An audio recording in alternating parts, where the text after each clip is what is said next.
The morning sun cast long shadows across my grandfather's ranch as I stood on the weather porch, coffee in hand, breathing in the mountain air I'd missed for so long. The cabin looked exactly as I remembered it. Rough-hewn timber darkened by more than a century of summers and winters, the stone chimney my great-great-grandfather had built with his own hands, and the sprawling meadow that stretched down to the crystalline lake below. I'd inherited this place 3 months ago when Grandpa had passed away at 97. He'd lived here his entire life, as had his father before him, and his father before that. The property deed was dated 1875, signed in fading ink by a territorial governor. This ranch was more than land and buildings. It was my family's legacy. I heard vehicles approaching before I saw them. 2, maybe 3 cars rumbling up the private drive that wound through the pines. My golden retriever, Biscuit, lifted his head from where he'd been dozing in a patch of sunlight, ears perked. A white Lexus SUV emerged first from the tree line, followed by a police cruiser and then a silver Mercedes. My stomach tightened. I'd been back for less than 48 hours. The Lexus stopped 20 feet from my porch, and a woman in her mid-50s stepped out, wearing cream-colored slacks and a silk blouse that seemed wildly impractical for mountain country. Her hair was pulled back, so tightly it looked painful, and her expression suggested she'd just discovered something unpleasant on her designer shoe. 2 police officers exited their cruiser with considerably less urgency, looking almost apologetic.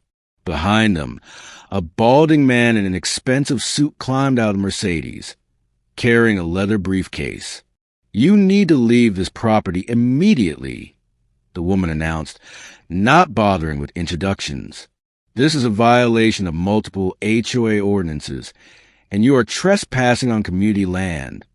I blinked, certain I'd misheard. "I'm sorry, what?" "I am Patricia Wainwright, president of the Riverside Valley Homeowners Association," she continued, her voice sharp enough to cut glass. "This structure is an eyesore that violates our architectural standards, and this land was designated for community use 3 years ago. You have until noon to vacate, or we will pursue legal action and criminal charges." I looked at the police officers, who suddenly seemed very interested in their shoes. One of them, a younger guy with kind eyes, gave me a subtle shrug that suggested he already knew this was ridiculous. "Officers," Patricia snapped, "arrest this woman for trespassing." "Ma'am," the older officer said carefully, addressing Patricia, "we can't just arrest someone without evidence of crime, and she's standing on what appears to be private property. It's HOA property." Patricia's voice rose an octave. "Howard, show them the documents." The man with the briefcase stepped forward, pulling out a thick folder. The Riverside Valley HOA was established in 2021. All properties within the designated boundaries fall under our jurisdiction. This parcel was assessed and incorporated into the community commons. We have architectural standards that must be maintained, and this structure clearly violates sections 3.2, 3.7, and 8.4 of our bylaws. I set down my coffee mug slowly, feeling something cold and hard settle in my chest. This ranch has been in my family for 150 years. It was here long before any HOA, and it's mine. I have the deed inside if you'd like to see it. "Existing structures must be brought up to code or removed," Howard said, his tone condescending. "Your cabin is a blight on property values." The HOA board voted unanimously to reclaim this land for a community park and fitness center. A fitness center. I repeated the words slowly, letting them hang in the air. "You want to tear down my family's homestead, which predates this entire town, to build a gym. And a yoga pavilion," Patricia added, as if this somehow helped her case. "The community needs modern amenities, not decrepit old buildings that belong in a history book. This is progress." Biscuit growled low in his throat, sensing my rising anger. I placed a calming hand on his head. Officers, I said, keeping my voice steady, I'd like to show you something. Would you mind stepping inside for a moment? The younger officer looked relieved to have a reason to move things along. Sure, ma'am. I led them into the cabin, leaving Patricia and Howard fuming on the lawn. Inside, I pulled out the original property deed from a fireproof safe, along with my grandfather's will, my identification, and one more document I received just yesterday, still in its official envelope. This property has been continuously owned by my family since 1875, I explained, spreading the papers on the kitchen table. It's never been sold, subdivided, or transferred to any homeowners association. It can't be, actually. It's protected under historic preservation laws. My grandfather registered it with the State Historical Society 40 years ago. The older officer examined the documents carefully, then whistled low. Ma'am, your property rights here are pretty ironclad. I don't know what the HOA thinks they're doing, but they have no jurisdiction over a pre-existing, historically protected property. There's more, I said, pulling out the final document. My grandfather was pretty thorough.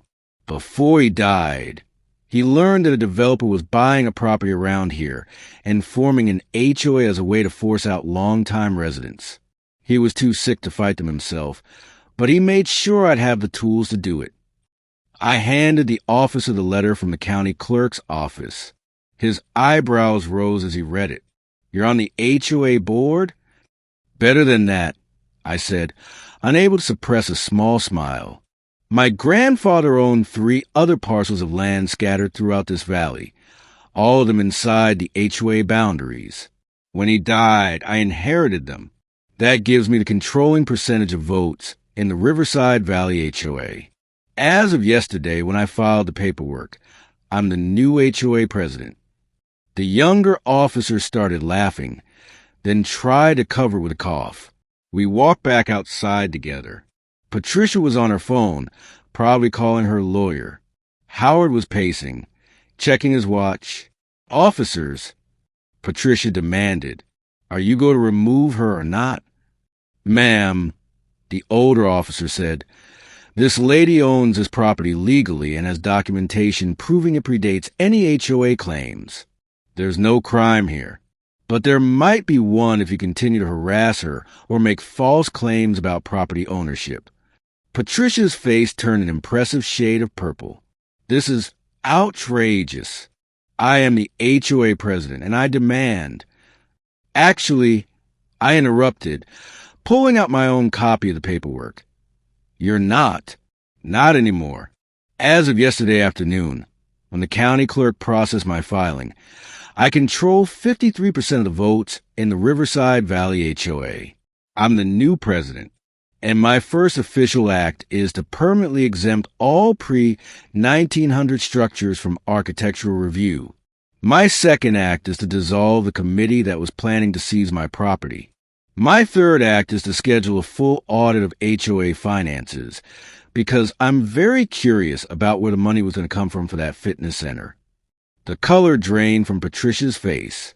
Howard dropped his briefcase. This is you can't, will sue.